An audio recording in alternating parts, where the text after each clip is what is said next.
everyone, and welcome back to the Brightworks and another match of Beyond All Reason. A particularly special match. For instance, a 2 versus 2 type of match. Not a matchup that we usually see all too often. I've casted a few 1v1s and I've casted some 4v4s. But 2v2, not one that we see all too often. But apparently we've got some pros that are going to be playing against each other today. Both of which spawning up here on the northern side of our current map. Map that I totally didn't forget the name of. Fallendell V4 over here. Our blue and green players over here. Pro Sashkorin and Pro X Factor Live working together. Oh, on a little bit of an air lab. Interesting. Okay, we're doing some shenanigans over here. All the way on the other side of the map, we have Happiness gonna be playing with Fruit. So Fruit and Happiness going up against Pro Sashkorin and X Factor Live. I'm not sure if this is part of the 2v2 Pro League tournament. I wouldn't be surprised if that's where this game came from. The replay was sent on over to me, but I have been amassing a bunch of replays, getting prepared for vacation, so I'm not sure exactly where this one has come from. But I was excited to take a look at it because it's rare that we get to see pros butt heads in such a small matchup. Yeah, usually we see 8v8s or sometimes 6v6s with the pros. 2v2 is definitely minuscule, though. X Factor Live moving out of the map. Oh, are we going to go for a D-gun? Oh, are we gonna go for a D-gun? Oh, I see the move here. All right, so we've risked it all. We've gambled the entire match on being able to D-gun down one of these bases. Both the commanders spawning together. The transport's headed out on the map. So we've got ourselves a little bit of a transport cheese. Happiness sees it happening right now. Commander drops. Commander deploys. No energy for a D-gun. Uh-oh. Are we trying to go for a commander snipe here? Oh, we may well. Shashkarin looking to corner Happiness here, gonna set down the commander outside of Happiness's range. There we go. D-gun takes down the lab right here. Happiness in a whole lot of trouble. Oh, this is hilarious. A hilarious opening move. Almost feels BM, right? Feels like a little bit of BM to go for this sort of a play right here. Happiness going ahead and losing the entire base right here to these two commanders. These mad lads dropping their commanders directly onto this base, sacrificing one commander apiece to take down the other. The red commander falls, and so does the entire base right here. And it leaves two handsome wreckages lying in the dirt right now with the yellow commander, the only one now playing for the red team here. I suppose Pro X Factor Live pretty much the only one playing here as well for the blue, although that being said, there's yeah, certainly some potential here. The transport is still up and running, for instance. Could transport around units, could maybe drop a thug in the backline over here. Wouldn't be a bad idea, trying to just drop some of those units into the backline for Fruit right now, who's critically E-stalled. But just like that, the red economy is plummeted because, of course, we're reclaiming all of this juicy metal and sending it on over to our teammate. We're actually wasting metal at this point, yeah. Not enough metal storage to actually hold on to all this metal. I mean, we could even go for a T2 transition. What a crazy move. Oh, I love it. I love how crazy the pros get when they start to play like this. This does mean that the micro for these units should be spectacular. Obviously, having all this unlimited pro-level APM here to spend on 3 thugs and an anti-air unit. Gotta be just fine. There we go. Pro X Factor Live eating up some more of that metal right here before anything can go wrong. What on earth? Oh, we're trying to shoot at the transport. I was like, why is this AA gun shooting at this guard? Weird. Anyway, thugs trying to move forward, trying to get some value out here. There we go, pulling back the injured one. X Factor Live forced to retreat off this front line. The wreckage was cleared, so at the very least, not leaving behind anything here for the red team to salvage. What a cheeky maneuver. What a really cheeky maneuver. Shuriken, meanwhile, have caught a couple of grunts over here on the left-hand side.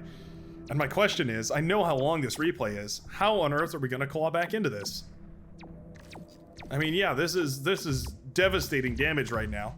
We've successfully extracted essentially thousands of metal from the enemy side here as the blue team. Where do we go from here? I just don't know. Wind turbines coming up right now. Sort of settling into a standard game, if you could ever call it that. We do have grunts that have been produced and handed over here to the blue player. You can see everybody sharing units around all over the place. We've got grunts handed over from Fruit, trying to build up here. We've got constructors moving forward to try and claim as many of these mexes as possible. There we go. Yeah, constructor gonna try and jump on top of these. It smells those shuriken and decides better of it. AA tower will come up immediately. This is a tricky situation. A really tricky situation. We find ourselves in a weird spot now where only one player is producing units for each team and only one player is controlling units for each team. We sort of settled into an Archon mode sort of a thing. Very bizarre, but these shuriken are killer. Yeah, I mean, these shuriken allow you to basically, as many engagements as you want to take, you can take them all because those shuriken can just, of course, paralyze any of these units moving forward. Interesting. Excellent reusage of that T1 lab. Oh, nice right there, though.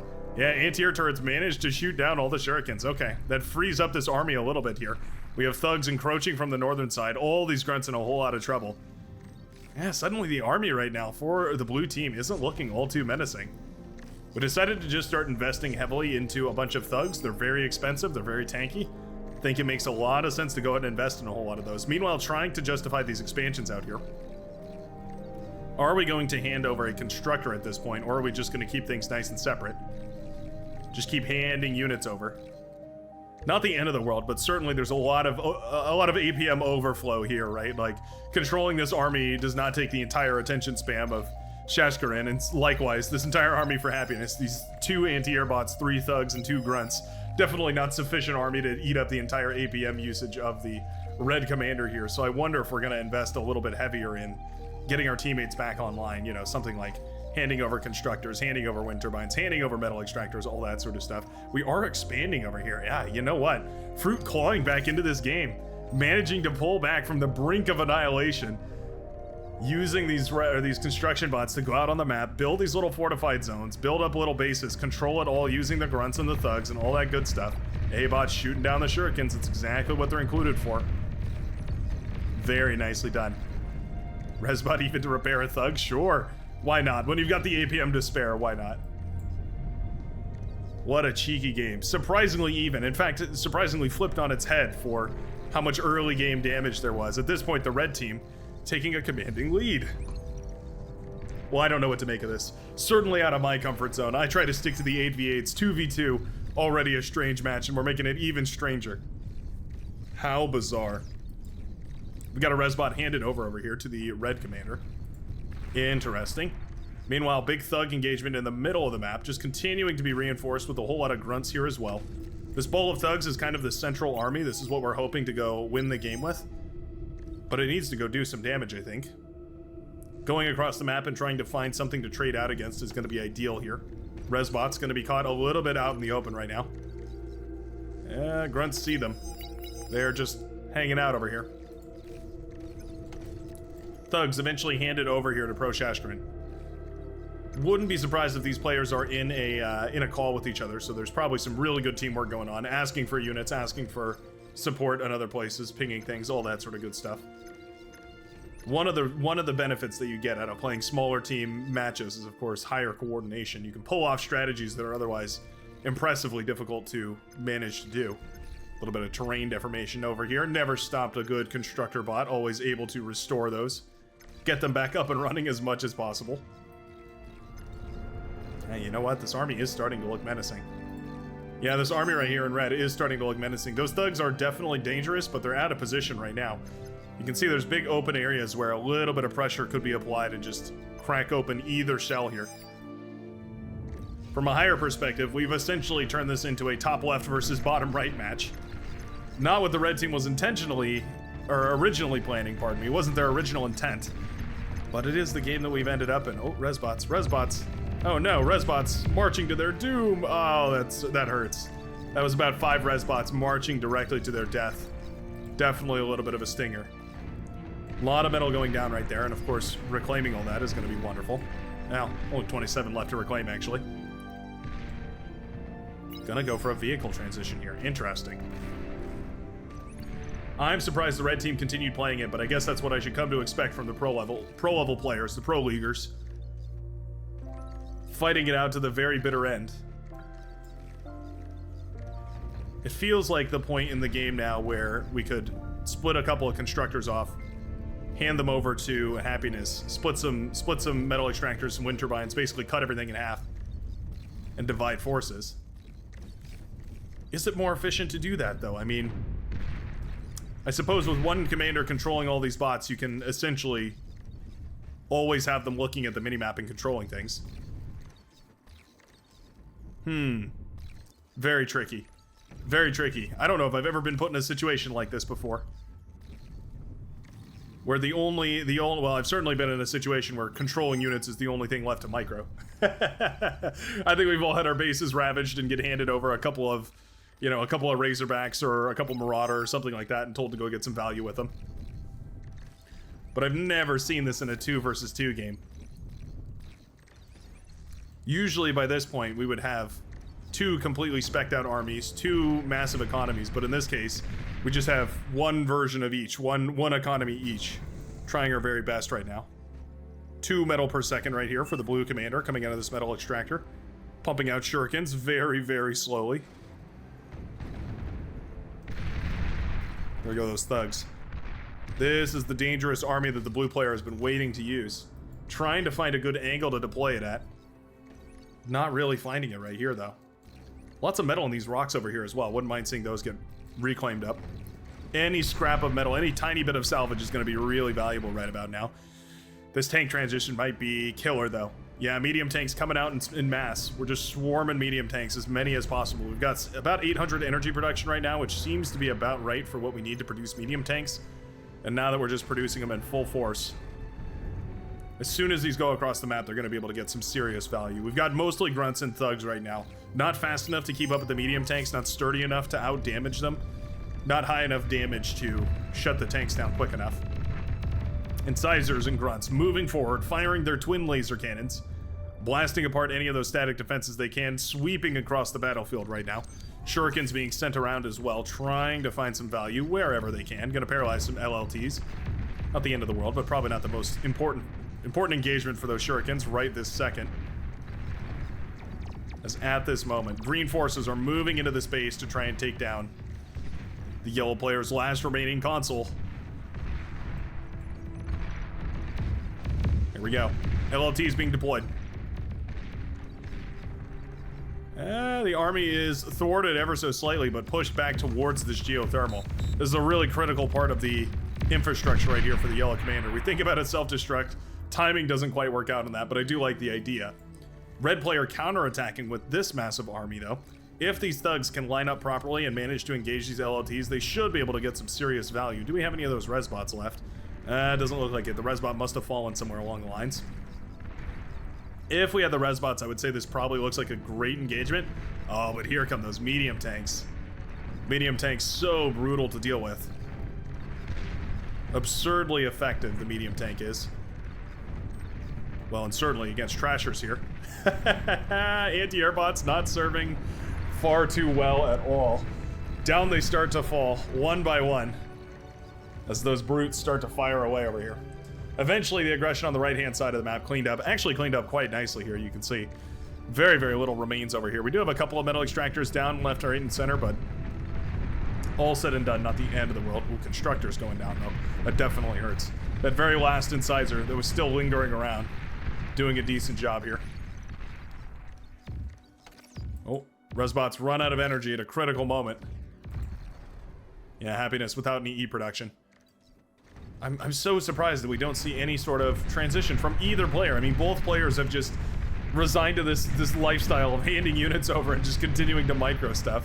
Is it more efficient than handling 2 different bases? You split the workload, but also you have to give up half your resources, right? There we go. Wind turbines handed over to happiness so that we can start resurrecting with these resbots over here. Little bit of E production just so we can continue to use those resbots efficiently. The entire thug army has gone down right here, though. The medium tanks get swarmed by the grunts, but they've done so much damage already. I think we need this reclaimed. Yeah, resbots coming to the rescue here to try and reclaim as many of these tanks and bots and all the rest of it lying face down in the dirt right here as possible. But the army is just too big. Yeah, the army looks way too big right here for the blue and green commanders. If they just jump on top of this, one big engagement right here, and I think we can seal the deal. Has the cheese won out in the end, or will the solid economic investment end up winning it at the end of the match? Thugs handed over here, so at the very least the green army is solidified once more. Reunified. Did I say the red army? The red army is solidified.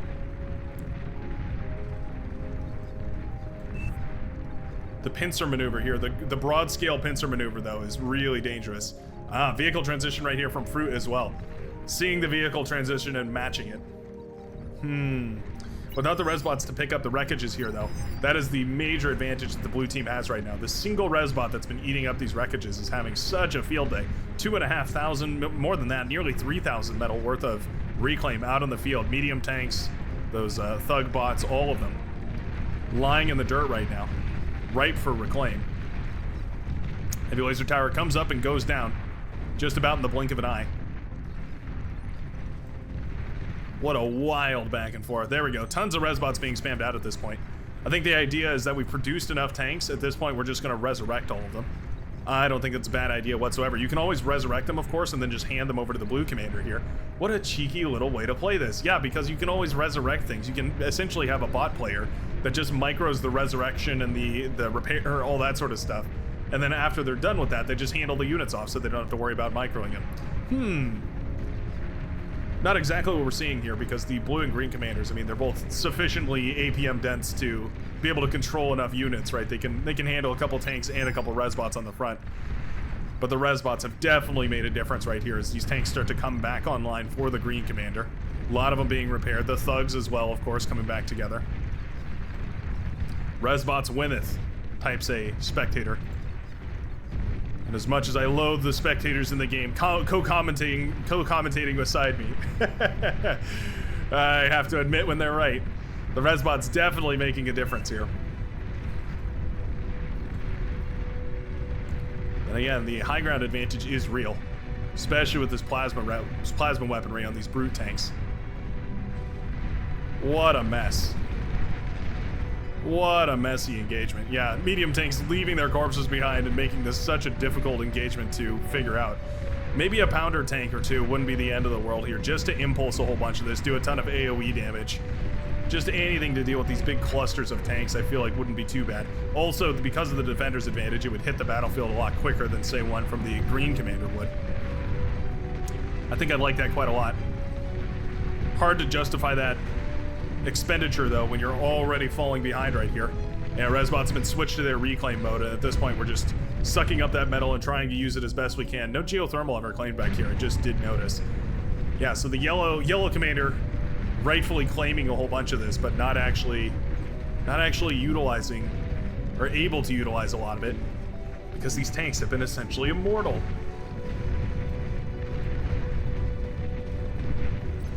What a strange, strange showcase. In desperation, Fruit is sent to the front line. The commander Fruit is sent to the front line to try and reclaim anything to get some units on the field. There we go. Pounders do make it out to the battlefield. D-guns to scare back those medium tanks. Not bad.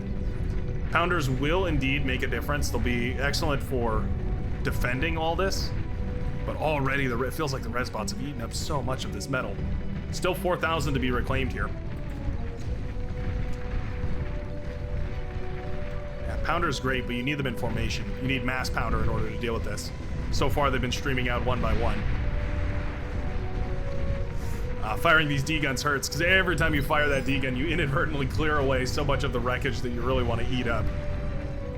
But you essentially have to if you want to really make use of the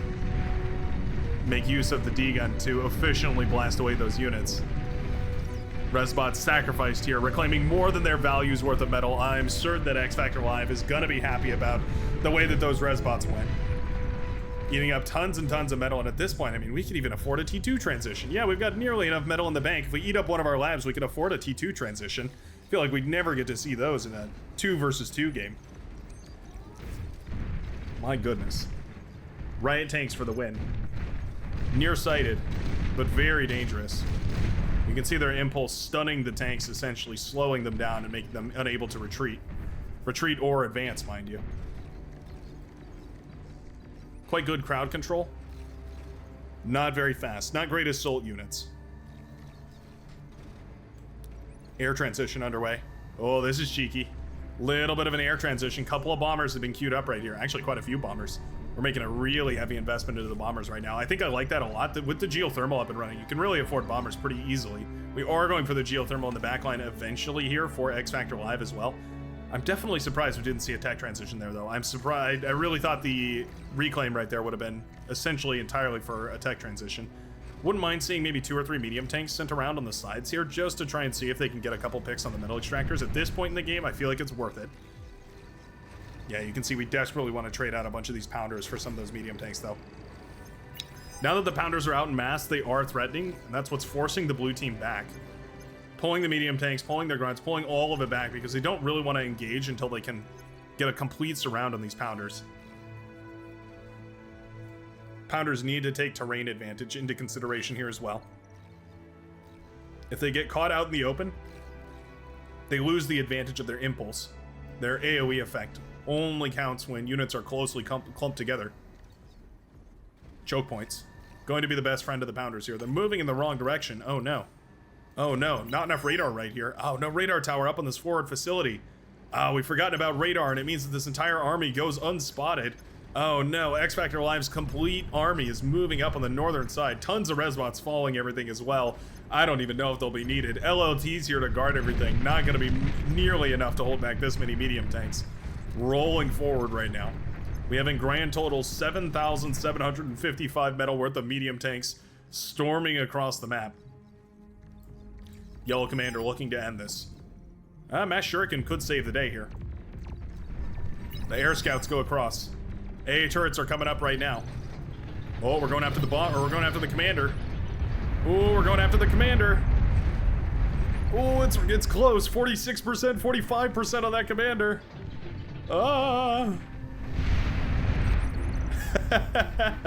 Firing D-guns up at bombers.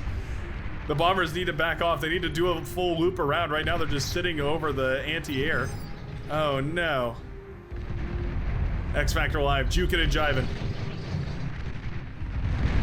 There we go. Another big wave of bombs connects. 19% on that commander. This base is toast. The yellow facility completely devastated. Fruit running for his life. X Factor Live coming in for another bombing run. Oh no. They've lost track of the commander. They don't know where it is. Scouting planes available. They need to get over there. Give some radar so that we can figure out where this commander is. Fighters in the sky to shoot down the bombers at this point. They found him. They found the commander. 7%, 1% remaining. Oh, the last bomber. The very last bomber. There's a fighter on its tail. It needs to drop its payload. It does drop the payload. Oh, and it misses. X Factor Live survives with 1% HP remaining. My goodness, down to the very last bomber right there. Just a single point of damage away from clutching the game right there. The blue team, with their cheesy strategies, ends up managing to keep their cool in this game of Beyond All Reason. My goodness, that one came down to the very, very last bomb of the very last bomber dropped out of the sky. Couldn't ask for a closer finish than that. Thanks a ton, everybody, for tuning in. That was a really especially fun game. Let me know down below if you think I should cast some more of these 2v2 games. That was definitely enthralling to watch, and I certainly enjoyed myself. Look at these graphs, by the way. The only economic expansion between the yellow and green commander, the blue and the red, essentially neck and neck, racing to the bottom. What a hilarious game. Thanks a ton, and I'll see ya in the very next one. Peace out, everybody.